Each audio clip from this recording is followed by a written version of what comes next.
Assalamualaikum warahmatullahi wabarakatuh, pemirsa TV-ku. Senang sekali saya Nadia Aufa kembali menyapa Anda dalam program kesayangan Anda, Kampus Corner, menyajikan informasi terkini seputar Universitas Dian Nuswantoro Semarang. Dan pada kesempatan kali ini, Kampus Corner akan membahas mengenai salah satu jurusan di Universitas Dian Nuswantoro Semarang, yaitu program studi kesehatan masyarakat S1 Udinus miliki peluang kerja luas. Dan saya hari ini tidak sendiri nih, ditemanin oleh dua narasumber yang cantik-cantik sekali.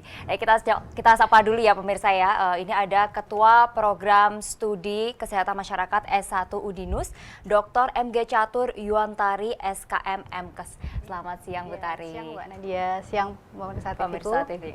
Oke. Terima kasih ya Bu telah hadir dalam Kampus Corner hari ini. Dan tentunya salah satu mahasiswi nih kali ini, mahasiswi yang cantik sekali. Kita sapa dulu Adinda Agustin. Selamat siang Dinda. Selamat siang Mbak Nadia dan pemirsa TV-ku. Oke, cantik banget kan ya. Gimana nih kabarnya siang hari ini? Puji Tuhan, selalu sehat.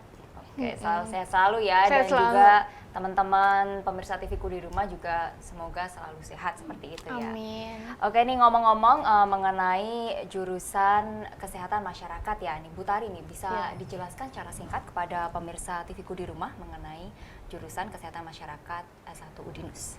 Ya, selamat siang pemirsa TV-ku, bahwa di Udinus gitu ya, mempunyai fakultas kesehatan. Di situ ada 3 program studi begitu ya. Salah satunya adalah program studi S1 Kesehatan Masyarakat gitu ya.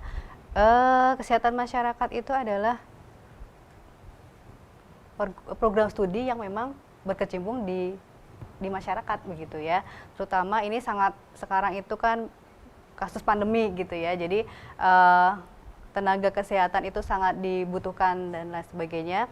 Tetapi kalau tenaga kesehatan masyarakat ini sebetulnya dia konsennya pada preventif dan promotifnya begitu, tidak kuratifnya. Jadi ada sedikit berbeda gitu. Jadi kesehatan masyarakat sama dokter beda begitu. Karena kalau dokter kan kuratif, dia pengobatan. Tapi kalau ini program studi S1 Kesehatan Masyarakat sifatnya adalah promotif, di mana harusnya bagaimana nih supaya masyarakat tidak terkena pandemi gitu ya. Jadi misalnya menggunakan masker. Nah, itu adalah perannya adalah ahli kesehatan masyarakat. Jadi kayak menyampaikan informasi seputar kesehatan kepada masyarakat seperti itu ya Bu. Oke. Jadi penghubung antara dokter seperti itu kepada masyarakat gitu.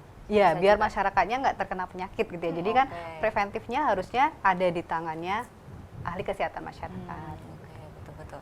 Kemudian nih Bu, untuk keunggulan dari jurusan kesehatan masyarakat Udinus sendiri apa nih Bu? Keunggulannya ya kalau gini, semua program studi kesehatan masyarakat di seluruh Indonesia sama begitu ya. Karena sama-sama menggunakan kurikulum nasional. Cuma yang ada salah satu, pasti di setiap perguruan tinggi itu mempunyai keunggulan ya. Di kita kembali lagi ke misinya adalah perguruan tinggi yang unggul di bidang teknologi. Ya, maksudnya perguruan tinggi bidang kesehatan yang unggul di bidang teknologi informasi dan kewirausahaan. Jadi di program studi S1 Kesehatan Masyarakat kita mempunyai keunggulan di situ gitu. Jadi setiap mata kuliah begitu ya, lulusan S1 Kesehatan Masyarakat dibekali dengan IT yang lebih begitu ya, dan juga kewirausahaan. IT yang lebih itu seperti apa begitu ya. Nah, kalau misalnya pemirsa TV-ku bisa melihat begitu ya, sekarang kan misalnya ada data berapa sih jumlah kasus COVID begitu, terus ada gambar peta kota Semarang dengan beberapa kelurahan begitu.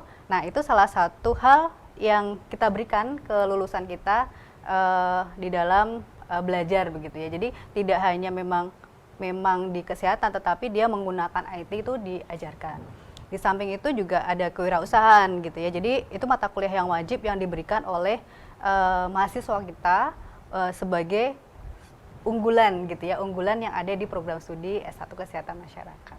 Oke, jadi memang keunggulannya dibandingkan kesehatan masyarakat di universitas lain tuh teknologi dan juga kewirausahaannya seperti itu ya. Kita berkiblat tetap berfokus pada ininya Udinus ya, maksudnya visi misinya dari universitas seperti itu ya. Oke. Kemudian untuk Dinda nih, sebenarnya motivasi atau alasan kamu untuk terjun ke dunia kesehatan ya, khususnya di kesehatan masyarakat tuh apa sih? Kalau tujuannya waktu awal tuh karena dulu masih SMA, jadi ngikutin aja dulu. Waktu SMA tuh kan karena IPA, jadi pengen banget nih ngelanjutinnya sama-sama ke jurusan yang masih ada hubungannya dengan IPA. Nah, kesehatan inilah gitu. Terus semakin kesini semakin berpikir ternyata kesehatan itu tuh semua orang tuh butuh. Dari segala lapisan masyarakat tuh juga butuh kesehatan gitu. Jadi wah kayaknya dari sisi lapangan pekerjaan juga nggak sulit, kemudian ini juga dibutuhkan di mana dan kapanpun seperti gitu itu ya? luas cakupannya gitu. Oke, kemudian untuk alasan Dinda nih memilih Universitas Dianuswantoro apa nih? Untuk alasannya sih yang pertama tadi yang sudah dijelaskan sama Bu Tari, Keunggulannya tadi juga ya. karena Udinus itu IT-nya nomor 1, kemudian Udinus juga strategis banget kan Mbak, Iya, jadi benar, di tengah benar-benar kota di gitu tengah ya. kota dan aksesnya ke kampus pun juga sangat mudah. Mudah gitu ya. Gitu. Oke. Untuk Dinda sendiri juga tertarik di dunia IT juga gitu? Sebenarnya di era seperti ini pun kita harus bisa Wajib mengimbangin gitu ya ya. Mbak. Jadi nggak cuman akademis aja, tapi teknologi pun juga harus bisa mengimbangin dengan baik Oke. gitu menurut saya. Jadi harus mau nggak mau gitu mau ya. nggak mau, supaya- Generasi sekarang apalagi gitu ya, iya. bisa dikatakan wajib gitu ya. Oke, untuk Bu Tari sendiri, untuk ilmu yang dipelajari di jurusan kesehatan masyarakat sendiri di Udinus itu ada apa saja, Bu? Kalau ilmu ditanya ilmu banyak ya. Yang jelas dekat ilmu hitam, ilmu putih. Sebetulnya kalau mata kuliah gitu ya, kita pakai Kurnas begitu, ada mata kuliah wajib yang harus diambil seluruh kesmas di Indonesia. Itu ada 35 mata kuliah wajib begitu ya. Sampai yang 6 itu yang kayak bahasa, Pancasila itu memang wajib ya.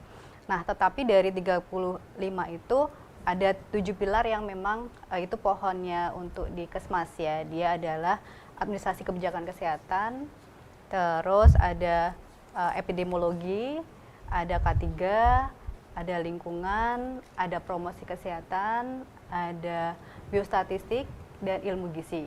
Nah, misalnya di AKK ini, administrasi kebijakan gitu ya, administrasi kebijakan kesehatan, di situ nanti ada mata kuliah misalnya ekonomi kesehatan, ada AKK sendiri begitu. Terus nanti kalau misalnya K3 di situ juga ada misalnya analisis kualitas lingkungan dan lain sebagainya. Jadi tapi dia berpilarnya pada tujuh ilmu tadi begitu ya. Itu yang memang harus dipegang oleh program studi kesehatan masyarakat. Oke. Jadi yang dipelajari juga luas juga gitu ya, Bu ya? Ya banyak ya, Banyak. jadi memang banyak.